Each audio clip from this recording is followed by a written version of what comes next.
아파트 청약 이렇게 쉬웠어의 저자 베니아 김태훈입니다. 반갑습니다. 네. 천여 명의 네. 청약 관련해서 엄청난 부진이라고 제가 알고 있는데 네. 자기소개가 너무 짧으신 것 같습니다. 아, 네. 제 책이 지금 나온 지가 한 1년 정도 됐는데 30쇄 이상 이제 팔린 걸로 알고 있거든요. 30세요? 네. 정확히는 제가 최근에 확인했을 때 한 36쇄까지. 네. 책 이름이 어떻게 보면 또 네이밍이 되지 않을까. 와, 네. 그러면 이게 와, 엄청난데요? 네, 그리고 이제 당시에는 1000여 명의 이제 당첨자였는데 지금은 거의 2000명, 2500명 가까이 당첨자를 만들어냈죠. 네. 왜 그걸 미리 얘기 안 하셨어요? 그러면은요, 너무 궁금해지는데, 네. 청약도 요즘에 이제 계속 꾸준히 분양을 하고 있는데, 청약은 내가 무주택자라면 안전마진이 있는 상품이기 때문에 오히려 당첨받기 좋은 기회라고 생각합니다. 이 책을 보면은 네. 책의 부제로 1년 만에 1000명이 넘는 불인이를 청약 당첨으로 이끈 실전 노하우 이렇게 돼 있더라고요. 네, 네. 근데 이게 이제 1000명이 아니고 2500명이라는 거죠. 와, 진짜 어마어마한데요. 어떻게 이게 가능했던 거예요? 우선은 네.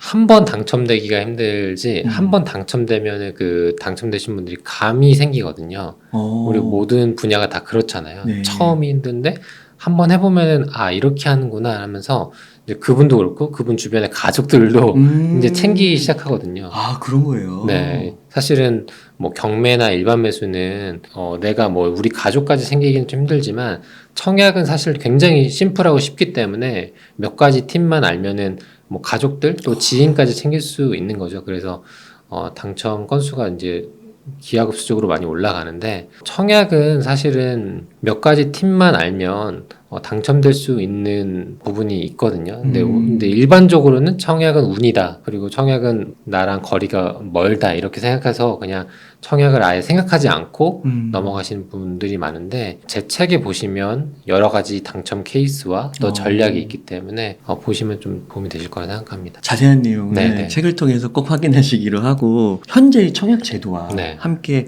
그 중에서 조금 중요한 몇 가지만이라도 네네. 오늘 좀 소개해 주실 수 있으실까요? 네. 우선 청약에 대해서 오늘 지금 이 시간에 큰 그림만 말씀드려보면 청약을 당첨받기 위해서는 청약 공급 제도가 어떻게 이루어져 있는지 이제 아시면 되는데 크게는 특별 공급과 그다음에 일반 공급이라는 게 있어요. 네. 그래서 특별 공급이라는 것은 뭐 내가 무주택자 지위면서 동시에 뭐 신혼부부나 다자녀, 노부모 부양, 그리고 중소기업, 군인, 장기 복무 이런 식으로 약간 좀 국가에 기여하거나 아니면 나라에서 이런 분들에게는 먼저 주택 공급의 기회를 주자라고 이제 지정해 놓은 케이스들이 있기 때문에 그분들에게 이제 특별 공급이라는 제도가 있고요.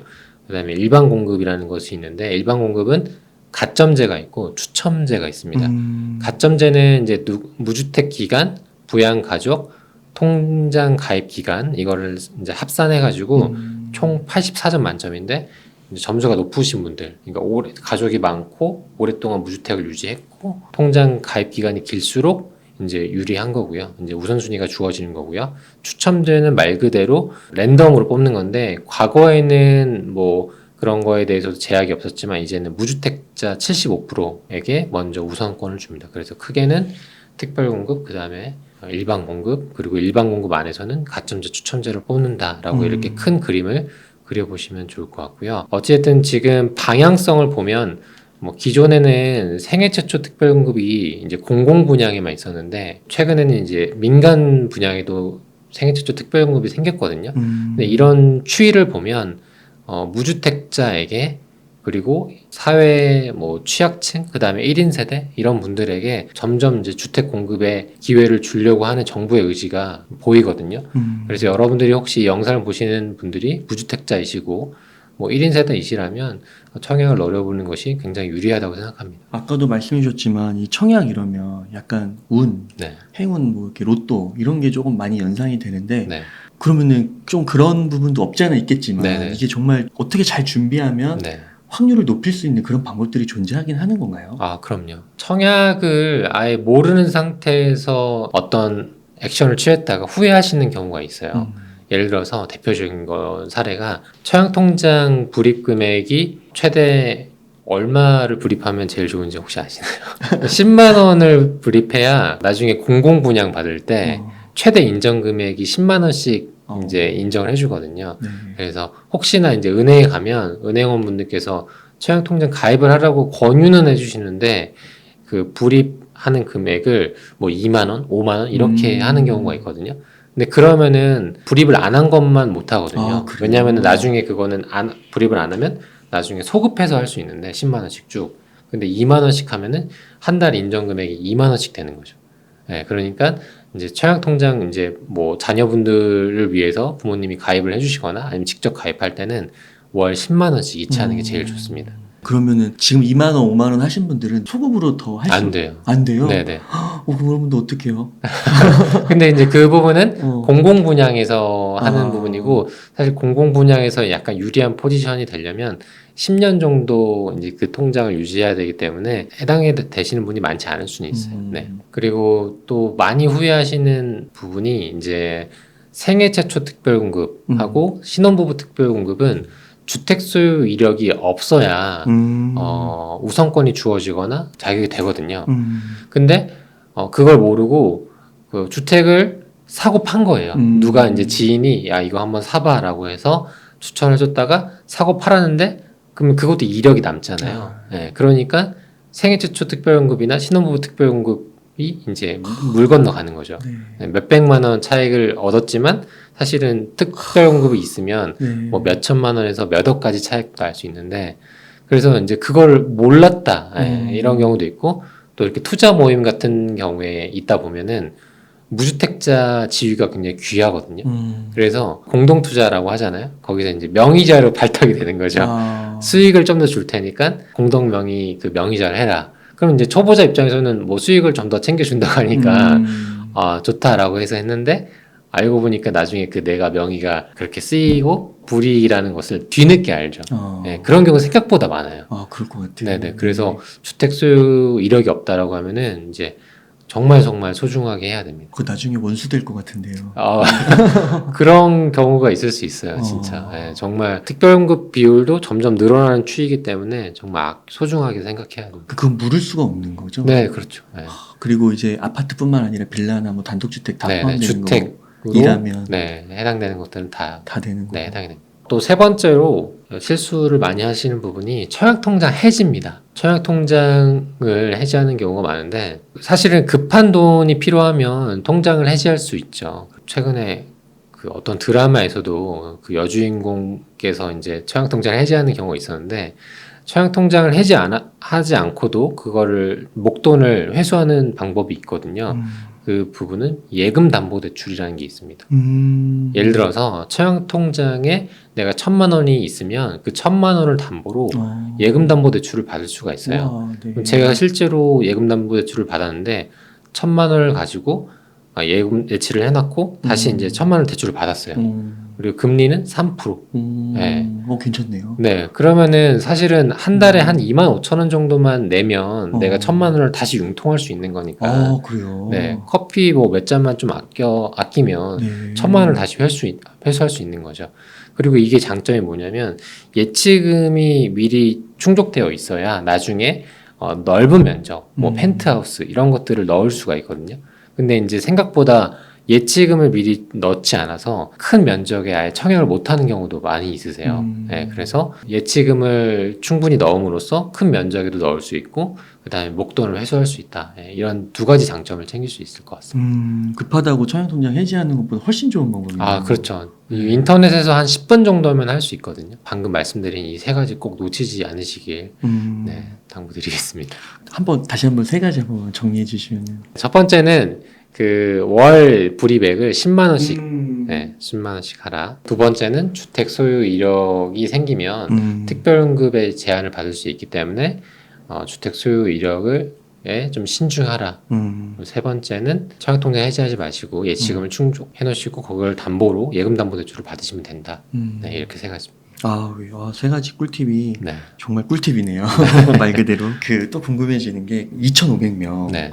그 분들을 이렇게 옆에서 직접 사례로 보시면서 혹시 그 중에서 좀 인상 깊었던 사례 그런 게 좀 있을까요? 네, 사례는 정말 많은데요. 뭐 최근에 그 서울에 물난리가 났잖아요. 그래서 특히 그 반지하 사시는 분들은 그 침수 피해가 굉장히 컸는데 저희 수강생분 중 한 분이 이제 생애 최초 특별공급이 됐어요. 1인 가구. 근데 자금이 부족하다 보니까 일단 내가 청약 당첨되고 나서 그 분양권을 취득하려면 최소한 분양가의 10%는 있어야 되니까 계약금이 필요하잖아요. 근데 이제 그 돈을 융통하기 위해서 반지하 월세집으로 이사를 한 거예요. 서울에. 나름 그 불편함을 감수하고 이제 이사를 한 거죠. 근데 이제 서울에 물난리가 나서 집이 한 반 정도 잠겼다고 하더라고요. 이사한 데서요? 네. 그래서 이제 그분이 그때 이제 청약 공부를 한 지 지금 한 6개월 조금 지나는 시점이었는데 그 물을 이제 퍼내면서 뭘 하고 있나, 내가 이제 이렇게 어려움을 힘듦을 감수하고도 이사를 왔는데 당첨은 안 되고 이렇게 어려운 상황에 처하고 하니까 굉장히 이제 심적으로 힘들었다고 하더라고요. 그렇겠네요. 네. 근데 이제 이분이 생애 최초 특별연금에 이제 당첨이 된 거예요. 그 이후에. 네, 이제 예비자로 먼저 당첨이 됐었고 그 이후에 순번이 와서 이제 계약서를 썼다고 해요. 그래서 오히려 분위기가 뜨거웠던 뭐 작년 이맘때쯤이라고 하면은 아마 이분이 당첨 확률이 좀 낮았을 수도 있을 텐데 지금은 오히려 좀 조용하기 때문에 그분에게는 기회가 된 거죠. 1인 가구에서는. 그래서 이분 이야기를 한번 들려드리고 싶었어요. 왜냐하면은 1인 가구 입장에서는 내가 내 집 마련을 아예 다른 나라 이야기, 나랑 관계없는 이야기라고 생각하는 경우가 많거든요. 근데 이분처럼 내가 정말 몇 년만 좀 고생하면 새 집을 얻을 수 있는 기회를 이분 사례처럼 이렇게 할 수 있는 거니까 영상을 보시는 1인 가구 또 투자금이 없을수록 사실 청약을 해야 되거든요. 네, 희망을 또 드리고 싶었고요. 진짜 위기가 기회가 된 거네요. 네네. 그리고 그거는 또 되게 스토리가 되는 것 같아요. 네. 그분이. 그리고 또 그 내 집 마련에 대한 그 기쁨이 배가 되지 않았을까. 네, 맞습니다. 그리고 또 요즘에 뭐 제 수강생분 중에 98년생 수강생분이 계세요. 25? 대학교 갓 졸업했네요. 와. 이분은 이제 대학교 진학을 하지 않고 20살 때부터 이제 일을 했었던 분이에요. 그래서 이제 그간의 목돈을 차곡차곡 모았죠. 모았고 아직은 이제 결혼할 상황은 계획은 없고 1인 세대인데 이제 내 집 마련을 하기 위해서 공부를 시작한 거죠. 근데 요즘에 이제 기회가 될 수 있는 상품 중에 하나가 사전 청약입니다. 네. 근데 사전 청약이 개념이 우리가 주택 공급을 할 수 있는 그 양이 제한되어 있기 때문에 주택 공급에 대한 예를 들어서 본청약 이전에 한 2년 전, 3년 전쯤에 사전 청약이라는 걸 하는 게 이제 그 개념인데 사전 청약에 대해서 조금 선입견을 갖고 계신 분들도 있거든요. 왜냐면은 그때 당시에 진짜 약속된 날짜에 집이 지어질까? 그리고 추정 분양가라고 거기에는 이제 표현을 해놓는데 그 추정 분양가가 실제로 약속이 지켜질까? 그게 또 달라질 수도 있는 거예요? 예, 가능성도 있으니까. 그리고 이제 현장에 가면은 거긴 지금 다 논밭이거든요. 그러니까 눈에 볼 수 있는 게 없으니까 거기가 지금 뭐 송전탑도 있고 뭐 논밭도 있고 하니까 이제 눈에 그려지지 않는 거죠. 그래서 이제 선입견이 있는데 사실은 저는 그것도 기회라고 보는 게 사전 청약은 내가 당첨되면 계약금을 즉시 내지 않아도 돼요. 네, 나중에 2년 후, 3년 후에 이제 본청약할 때 그때 이제 계약금을 내면 되거든요. 안 내면 그냥 끝나는 거고. 네, 이제 선택이 있는 거네요. 네, 그래서 만약에 사전 청약 당첨되고 본청약 때까지 쭉 가다가 근데 그때도 내가 계약을 하기 원한다라고 하면은 계약금 내고 계약하면 되고 그때 내면 되고. 네, 포기하고 싶다 그러면 포기하면 되고. 너무 좋은데요? 네. 내가 만약에 집이 당장 필요한 입장에서는 집이 지어지기까지는 정말 빠르면 한 5년, 뭐 길게는 정말 뭐 7년까지도 갈 수 있으니까 집이 빨리 필요한 분들에게는 좋지 않을 수도 있죠. 근데 이제 아까 말씀드린 98년생 1인 세대 같은 경우에는 지금 필요하지 않잖아요. 그리고 집이 늦게 지어질수록 새 아파트를 받는 시점이 늦을수록 어떻게 보면 좋은 거죠. 잔금 치르는 게 늦어지니까. 그렇죠, 그렇죠. 그리고 이제 집을 못 갖는 거에 대한 그 불안감에서도 해소가 되고. 그러네요. 네. 그래서 이분은 이제 계약금도 딱 생겼고 1인 세대고 생애 최초 특별연금도 되고 해서 이제 사전 청약에 넣어서 당첨이 되신 거예요. 그래서 이제 이런 선입견이 있을 때 저는 오히려 이제 기회라고 봅니다. 네. 그런 게 딱 있으면 네. 또 그게 뭐 5년, 8년 걸린다고 하면 그때 또 돈을 벌고 네, 뭔가 맞아요. 목적의식이 분명해지니까 삶이 달라질 것 같은데요. 그렇죠. 이렇게 불필요한 소비를 하지 않죠. 예, 뭐 요즘에 말하는 뭐 자기에게 투자하는 비용보다 나 미래를 위해서 투자를 하는 그렇게 이제 자산 구성을 하겠죠. 사전 청약도 기회가 될 수 있고 20대 분들도 내 집 마련하는 사례를 한번 말씀드리고 싶었어요. 그럼 그렇게 당첨되신 분들은 처음에 이제 베니아님 책도 읽고 네. 방송도 듣고 해서 베니아님을 찾아와서 상담도 받고 그렇게 하는 건가요? 내 집 마련을 하시게 된 케이스를 보면은 일단 본인이 뭔가 머릿속에서 약간 느낌표가 떠올라야 되는 것 같아요. 아무리 좋은 정보와 뭐 그런 게 있어도 내가 먼저 그걸 해야겠다라는 인식이 바뀌지 않으면 움직여지지 않더라고요. 그래서 근데 그런 계기를 보면은 내 주변 사람들 아니면 뭐 유튜브 영상 아니면 책을 보거나 그래서 나도 할 수 있겠다 뭐 이런 계기가 먼저 떠올라야 되는 것 같고 그렇게 되면 이제 책을 한번 보면서 감을 잡고 그 이후에는 또 좀 더 구체적으로 공부하고 싶다라고 하면은 뭐 강의를 보거나 뭐 스터디를 하거나 이렇게 조금 심화학습을 하게 되는 거예요. 그럼 막 베니아님이 막 전략도 짜주고 막 그러세요? 저는 뭐 지금 현재 스터디를 이제 매주 하고 있는데 뭐 분양단지에 대한 분석도 하고 말씀하신 것처럼 뭐 전략도 짜드리고 하고 있습니다. 그 청약을 하게 되면은 한 시세의 한 20-30%는 좀 싼 건가요? 그것도 사실 단지마다 달라요. 예를 들어서 뭐 정부가 규제하는 분양가 상한제 지역 같은 경우에는 시세보다 굉장히 저렴한 경우가 많아서 뭐 당첨 즉시 뭐 몇 억의 차익을 얻는 곳도 있고요. 아니면은 그렇지 않고 시세보다 좀 비싼 지역도 있고 해서 이건 좀 단지마다 좀 별개로 봐야 할 것 같습니다. 그러면 앞으로 네. 앞으로도 이 청약의 기회가 네. 어떻게 더 커질 수 있는 건가요? 이번 정부의 취지도 사실은 저번 정권에서 가장 아쉬웠던 부분이 사실은 분양 물량, 입주 물량을 이제 그런 부분에서 해소를 했으면 되는데 그게 아니라 계속 규제를 하다가 계속 반등이 됐잖아요.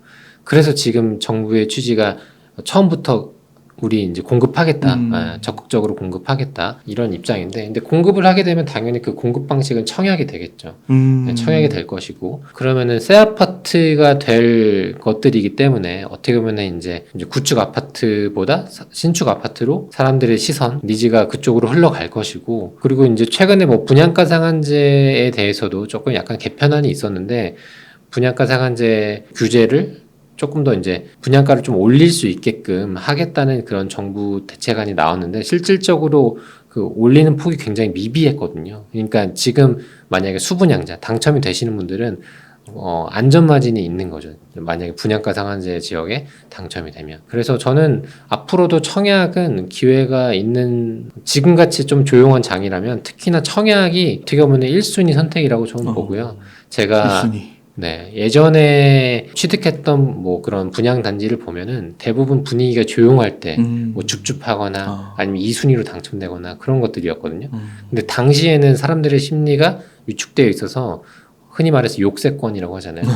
그 단지 별로야. 다양한 이유로 그 단지가 별로라는 이야기를 많이 하셨는데 지금 보면은 그 단지들이 뭐 수억 원씩 올랐거든요. 네, 그러니까 심리가 바뀌는 거는 정말 한순간인 것 같아요. 지금은 또 별로다가 갑자기 좀 인식이 바뀔 수 있기 때문에 지금 상황에서 오히려 신축 아파트는 소액으로 취득할 수 있고 앞으로 새 아파트가 될 거기 때문에 저는 기회라고 봅니다. 네. 그러니까 이번에도 약간 그 상승장에서 하락으로 약간 조정 하락으로 이렇게 분위기가 좀 순식간에 바뀌었다는 표현을 많이 쓰시잖아요. 맞아요. 네. 그러니까 상승도 마찬가지로 맞아요. 이게 또 순식간에 바뀔 수 있는. 맞습니다. 그렇구나. 근데 그때 만약에 순식간에 바뀌는 장에는 이제 프리미엄이 올라가는 속도가 예를 들어서 무피였다가 3천, 5천, 1억 이렇게 올라가거든요. 네, 그래서 내가 조금 공부를 해놓으면 뭐 흔히 말해서 선진입을 할 수도 있고 아니면 이제 올라가는 그 초입에 이제 탈 수도 있고 하니까 사실 공부를 계속 해놓으면 이 시장에서 저는 떠나지 않는 걸 가장 중요하게 말씀드리거든요. 왜냐하면은 분위기가 조용하다고 이 시장을 떠나버리면은 나중에 이 사이클이 또 왔을 때 또 두려움에 또 떠나게 되고 그러면 나중에 또 지각비를 내고 또 이제 뒤늦게 가기 때문에 이 사이클을 너무 겁내하지 마시고 한번 몸으로 사람들의 심리를 한번 느껴보셨으면 좋겠어요. 그러면요, 베니아님, 조금 앞으로 네. 청약 네. 하는 좀 눈여겨봐야 할 곳? 네. 그런 게 좀 있을까요? 분양단지라는 곳이 이제 일정이 조금 변동이 있어가지고 예전에 제가 한 2년 전, 3년 전에도 이제 계속 강의를 했었는데 그때도 수강생분 중에서 저한테 물어봤던 단지 중에 하나가 둔촌주공이었어요. 둔촌주공이 곧 분양하는데 여기 괜찮을까요? 당첨될 수 있을까요? 이런 질문이 있었거든요. 근데 지금도 아직 일반 분양 못했잖아요. 그렇죠. 오히려 더 지금 심각해진 것 같은데요. 그래서 사실은 저는 그렇게 말씀드려요. 만약에 어떤 분양단지가 떴을 때 어느 정도 안전마진이 있고 괜찮겠다 싶으면 미래가치가 있다라고 하면 넣어보시라. 딱 어떤 지역을 지정해버리면은 그 지역만 기다리게 되거든요. 네, 그래서 저는 만약에 청약단지가 있으면 모든 지역을 적극적으로 검토해보시라. 내가 실거주 하지 못한다 하더라도 과거에는 실거주를 해야 비과세가 됐는데 최근엔 상생임대주택이 생겼잖아요. 네. 그러니까 어떻게 보면 이 제도는 계속 바뀌기도 하니까 그래서 최근에 제가 이제 추천하는 지역들 중에 몇 군데가 뭐 파주 신도시, 검단 신도시 이런 지역들은 사실은 내가 수도권 거주자라면 당해 조건이 주어지거든요. 그러니까 일반적으로는 인천 청약이면 뭐 인천 거주자에게 100% 우선 공급 약간 이렇게 해서 그걸 당해라는 개념이라고 말씀드리는데 이렇게 신도시는 일정 면적이 넘어가기 때문에 수도권 거주자에게 다 골고루 비율을 주거든요. 뭐 30%, 20%, 50%. 그래서 저는 만약에 이렇게 택지지구에 분양을 한다라고 하면은 적극적으로 넣어보시라고 말씀드리고 싶어요. 왜냐하면은 분양가도 저렴하고 그다음에 신도시가 될 거기 때문에 안전마진도 있고 미래가치도 있고 그래서 택지지구의 신도시는 저는 괜찮다라고 말씀드리고 싶고 그리고 서울 역세권에 신축 아파트가 분양을 한다. 이런 것도 저는 괜찮다고 생각합니다. 왜냐하면은 워낙 저희가 서울 노선은 차로 이동하기보다는 지하철로 많이 이동을 하잖아요. 그래서 그런 상품들 그리고 뭐 대규모 뭐 택지지구에 분양을 하거나 아니면 재개발 단지 뭐 1000세대 이상의 이런 단지들도 한번 눈여겨보시면 좋을 것 같습니다. 그 혹시 그 3기 신도시 중에 왕숙 있잖아요. 네네. 그쪽을 또 어떤 분들은 되게 좋다고도 하시긴 하는데 네네. 조금 멀다고 하시는 분들도 네네네. 있으시더라고요. 거기는 좀 어떻게 보세요? 네. 이제 어떻게 보면 위성도시 개념으로 뭐 고양, 창릉, 남양주, 왕숙, 뭐 부천, 대장 이렇게 3기 신도시 대표적인 지역들이긴 한데 저는 나쁘지 않다고 봐요. 근데 시간은 걸릴 수 있다. 아까 예를 들어서 98년생 1인 세대처럼 내가 그 지역에 입주가 좀 늦어져도 좀 무관해라고 하면은 괜찮은데 내가 뭐 지금 아이가 뭐 있어가지고 조만간 이사를 해야 되는데 만약 그 입주 시기가 계속 늦어지면 왜냐면은 이제 공사하다가 막 유물도 나오고 그러면은 좀 늦어지는 경우가 실제로 있었어요. 유물 하나 나오면 막 1, 2년 늦어진다고 그러더라고요. 그래서 약간 내가 어떤 상황이냐에 따라 다른데 입주를 뭐 5년 안에 반드시 해야 돼. 자녀가 있거나 아니면 결혼을 해가지고 그러면은 좀 고민이 될 것 같고요. 근데 내가 그 집에 반드시 입주를 안 해도 돼라고 하면은 어찌됐든 정부가 힘써서 지금 3기 신도시를 하려고 하고 있기 때문에 시간 문제라고 생각해요. 왜냐면은 그 도시가 완성되면 사실은 기존에 있던 1기 신도시, 2기 신도시는 점점 구축화되잖아요. 그러니까 그쪽으로 더 새 아파트로 흡수될 수밖에 없죠. 그리고 요즘에는 뭐 사건 사고도 많잖아요. 뭐 층간소음이나 화재나 그러면은 더 품질이 좋은 새 아파트가 등장하는데 더 매력적일 수밖에 없죠. 살아보면 더더욱. 거주를 기다릴 수 없냐? 아니냐? 약간 요 관점에서 보시면 좋을 것 같습니다. 그 자체로는 좋은데 시간에 좀 문제되는 부분이 조금 있을 수 있다. 그러면은 베니아님 이제 오늘 말씀을 들으면서 좀 내 집 마련에 대한 희망이 좀 솟아오르는 것 같은데 이제 현재 조금 자금 사정이 넉넉하진 않으신데 오늘 말씀을 딱 듣고 방송을 듣고 막 동기부여가 된 거예요. 이런 분들 좀 어떻게 좀 계획을 세워가면 좋을까요? 우선은 청약이 제가 뭐 청약 전문가이기도 하지만 가치 투자 일반 뭐 매수를 저도 이제 하거든요. 그걸 가르치기도 하고 그래서 이게 100% 누구에게나 청약이 정답이다 이렇게는 말씀드리기는 힘들어요. 왜냐하면은 따져봤을 때 그냥 일반 매수하는 게 더 나은 케이스도 있거든요. 뭐 예를 들어서 뭐 이런 케이스도 있어요. 두 분이 아직 결혼을 하셨고 자녀는 없는데 두 분 다 전문직이세요. 그러면 전문직이다 보니까 소득이 불어나는 속도는 굉장히 빠른데 연봉이 높으니까 신혼부부 특별공급에서는 다 안 돼. 조금 불리하고 그리고 청약을 기다리기에는 너무 좀 이제 공부할 여력이 없고 근데 투자금은 불어나는 속도도 빠르고 대출도 많이 받을 수 있으니까 그분들은 그냥 차라리 뭐 갭 투자를 했다가 나중에 실거주 하거나 아니면은 대출 받아서 사거나 해서 이런 케이스가 더 나을 수도 있죠. 그래서 청약이 나을 수도 있는 분들이 있고 일반 매수가 나을 수도 있는 분들이 있는데 청약이 나을 수 있는 분들이라고 하면은 일단 내가 자금이 적거나 예, 자금이 뭐 한 1억 미만 뭐 5천만 원 미만이라고 하면은 비교적 그래도 주택 취득하는 데 있어서는 소액이라고 볼 수 있거든요. 수도권에서는. 그리고 특별공급 자격이 되시는 분들, 예를 들어서 뭐 신혼부부, 생애 최초, 뭐 중소기업 5년 이상 다니신 분들, 뭐 10년 이상 군인으로 뭐 근무하신 분들, 3년 이상 뭐 부모님을 부양하신 분들, 그리고 가점이 수도권 기준으로 한 50점 이상 넘는 분들, 그래서 약간 이런 일정 조건에 해당이 되신 분들이라면 이제 청약을 한번 고민을 해보시고요. 근데 이렇게 되시더라도 저는 투트랙으로 이제 전략을 세우시는 걸 추천드려요. 왜냐면은 청약만 딱 바라보고 있으면 그 기다림에 좀 지칠 수는 있거든요. 그래서 내가 청약 단지가 뜨면 그 청약 단지를 당연히 넣어보시고 동시에 내 자본금을 가지고 일반 매수할 수 있는 지역. 예를 들어서 내가 관심 있게 보는 지역 단지가 예를 들어 5억, 시세가 5억인데 갑작스럽게 금매로 4억이 나오면 내가 그 단지를 살 수 있잖아요. 근데 그 단지를 분석해 놔야 살 수 있기 때문에 투트랙으로 하면은 좀 초조함이 덜하고 어떤 식으로든 최대한 만족스러운 선택을 할 수 있는 거죠. 그래서 청약과 일반 매수를 투트랙으로 해보시기를 추천을 드리고요. 그리고 내가 뭐 예를 들어서 청약에서 어떤 케이스가 된다라고 하면은 케이스에 대해서 당첨되신 분들의 후기를 쭉 출력해서 읽어보시는 걸 추천을 드려요. 그건 어디에 있어요? 저는 참고로 이제 행복재테크라는 카페에서 활동을 하고 있는데, 행복재테크. 네, 거기 이제 축 낙찰알림이라는 게시판을 보시면, 예를 들어 내가 게시글에 생애 최초, 아니 뭐 신혼부부 이렇게 검색을 하시면, 뭐 생애 최초로 당첨됐어요. 이렇게 이제 게시글이 뜨거든요. 그러면 불과 이제 뭐 일주 전, 뭐 한 달 전 이렇게 당첨되신 분들의 후기가 있기 때문에 대학교 들어갈 때 이제 1년 선배들한테 들어보면은 가장 공감도 되고 힘도 얻고 전략도 많이 얻잖아요. 그런 것처럼 청약도 최근 이제 당첨되신 분들의 글을 보면은 감을 잡으실 수 있습니다. 감이 중요하거든요. 네, 어느 정도 공부하면 되는구나. 어느 정도 계획을 세우면 되는구나.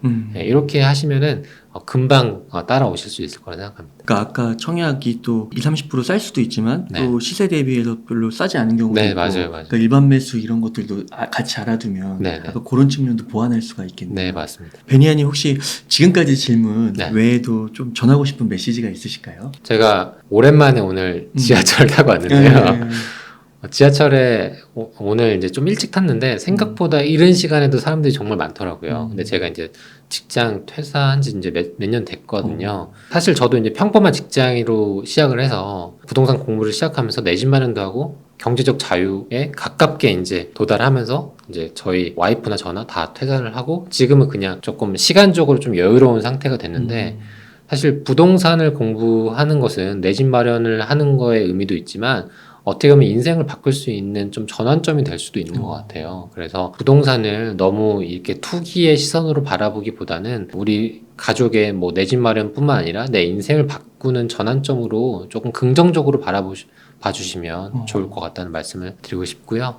그리고 청약은 앞서 말씀드린 것처럼 운이 아니라 전략이기 때문에 그 전략을 잘 세우시면 누구나 당첨이 되실 수 있을 거라 생각합니다. 그 베니아님 어떻게 좀 부동산에 입문하게 되셨는지. 네. 저도 정말 누구보다 평범한 직장인이었고요. 네, 저는 이제 대기업 건설사를 다녔는데, 그때 당시에 현장에서도 근무하고, 본사에서도 근무하고 했는데, 일이 너무 바쁜 거예요. 그러니까 저는 이제 대기업만 들어가면 무조건 인생이 이제 바뀔 거라 생각했는데, 그게 아니라 더 바빠진 거죠. 근데 이제 결혼하고 아이가 생겼는데, 아이가 생기고 이제 당연히 이제 출산으로 인해서 이제 와이프도 잠시 쉬면서 외벌이가 됐잖아요. 그러니까 도저히 제가 혼자 수익으로는 뭐 내 집 마련이나 생활비가 유지가 안 될 것 같다는 계산이 딱 드는 거예요. 대기업인데도요? 네, 그래서 경매 공부를 시작했어요. 경매랑 청약이랑. 그렇게 이제 부동산 공부를 시작하면서 그때 제가 이제 뭐 1년 정도 정말 열심히 공부를 했거든요. 그래서 그때 공부했던 경험과 이론을 기반으로 수익을 내면서 이렇게 이제 이어져 왔죠. 네, 강사까지. 네. 그때가 그러면은 몇 년도 오셨던 거예요? 네, 공부가 한창 시작하실 때. 2016년도. 네. 얼마 안 되셨네요. 네네. 저는 또 말씀드리고 싶은 게 투자 실력이나 전할 수 있는 메시지는 사실 기간보다는 수익도 당연히 중요하고요. 그 다음에 얼마만큼 압축적으로 공부했냐 이 부분도 중요한 것 같아요. 근데 저는 뭐 정말 1년 동안 거의 매일같이 공부하고 투자하고 정리하고 했기 때문에 그런 게 정말 압축적으로 쌓여서 뭐 이렇게 수익으로 나타냈고, 여러분들도 정말 한 번 뭐 자전거 타는 것도 한 번 내가 배워놓으면 뭐 몇 년 동안 타지 않아도 그렇죠. 타면 또 익숙해지잖아요. 그런 것처럼 부동산도 정말 드문드문하기보다는 압축적으로 하면 그 감이 계속 유지가 되는 것 같아요. 저도 이제 인생에 한 번은 부동산 공부를 하면 공부한 거 이상 뭐 수십 배의 가치는 있을 거라고 생각합니다. 와, 직접 겪으신 이야기를 들려주시니까 정말 부동산이 기회가 될 수도 있고 앞으로도 희망을 놓지 말고 준비해 간다면 희망의 주인공이 될 수 있다. 네네네. 보여주신 것 같아서 너무 좋은 것 같습니다. 그러면은 베니아님 끝으로 네. 좀 하고 싶은 말씀이나 강조하고 싶으신 말씀이 있다면 좀 네. 부탁드리겠습니다. 네, 오늘 초대해 주셔서 감사하고요. 제가 전달드리는 메시지는 제가 다 경험했던, 그리고 제 주변에서 경험했던 이야기니까 뭐 투기다 아니면은 뭐 나와는 거리가 먼 이야기다 라고 받아들이시기보다는 이런 세계도 있구나, 그리고 나도 실제로 내 집 마련을 할 수 있구나, 이런 열린 마음으로 봐주시면 더 좋을 것 같다는 말씀을 전하면서 다음에 또 찾아뵐 수 있으면 좋을 것 같습니다. 네, 너무 좋습니다. 내 집 마련이랑 청약 이렇게 좀 강조해 주셨으니까 오늘 시청자분들께서 정말 그 집 마련하는 데 있어서 그게 어떻게 보면 진짜 인생의 꿈과 같은 것도 한 부분을 굉장히 차지하잖아요. 네. 그 분명히 큰 도움 되셨을 거라 생각이 듭니다. 그러면 오늘 인터뷰 한 이 정도에서 마무리하도록 하겠습니다. 이렇게 해서 아파트 청약 이렇게 쉬었어의 저자이신 베니아 저자님을 모시고 이야기를 나눠봤습니다. 긴 시간 동안 유익한 인사이트 많이 나눠주셔서 감사의 말씀드립니다. 오늘 고생 많으셨습니다. 네, 감사합니다.